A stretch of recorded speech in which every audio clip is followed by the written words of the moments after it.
Beaufort d'alpage, ce qui le différencie des autres Beauforts, en fait, il est fait à plus de 1500 mètres d'altitude. Ouais, c'est ça, plus ou moins. Avec du lait chaud, c'est-à-dire qu'on est obligé de faire après chaque traite.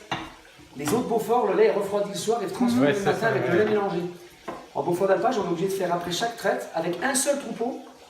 Vous ne pourriez pas avoir 2 troupeaux de 100 vaches là.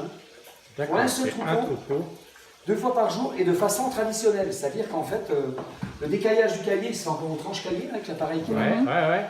Et le soutirage, c'est-à-dire pour sortir le fromage de la cuve, je plonge dans la cuve avec la baguette et la toile pour récupérer le caillé. C'est pas une pompe. D'accord. Voilà. Là, on plonge avec les grands linges qui sont là, dans le petit lait et on récupère le caillé. Et on met ça dans les grands trucs que vous avez. Et après, on met ça avec les moufles, là. Et on va mettre ça dans les cercles. Dans les cercles, voilà. Les cercles, ça en fait, c'est un cerclage, et ça freine. Donc c'est le seul fromage maintenant en France qui a un moule en bois, sur une dérogation. En fait, le Beaufort, c'est le seul fromage français, je dis bien le seul de mon monde, je pense, qui n'a pas de ferment chimique. On est zéro ferment. On fait nous-mêmes notre présure, on fabrique nous-mêmes notre présure à base de la caillette de veau, en fait. C'est ça. Et on fait un levain à chaque fois qu'on récupère d'une fois sur l'autre.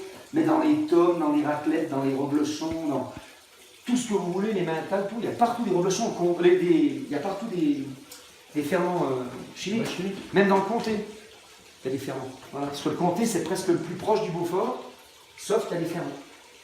Voilà.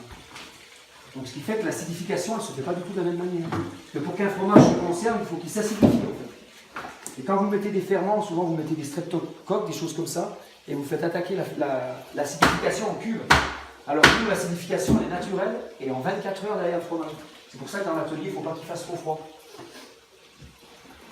Et pour qu'il y ait une bonne acidification, il faut que le sucre trempe dans le fromage. Ah ouais. Le Beaufort, on le sort à 54.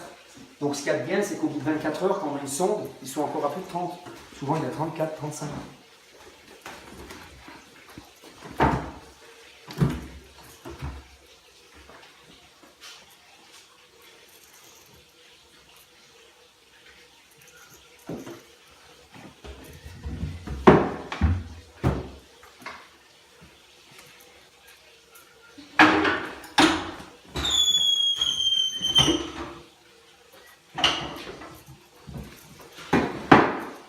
Donc là, au deuxième chalet, il a dû nous expliquer qu'on allait en bas.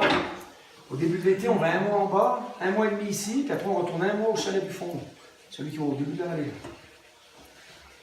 Et bien, prendre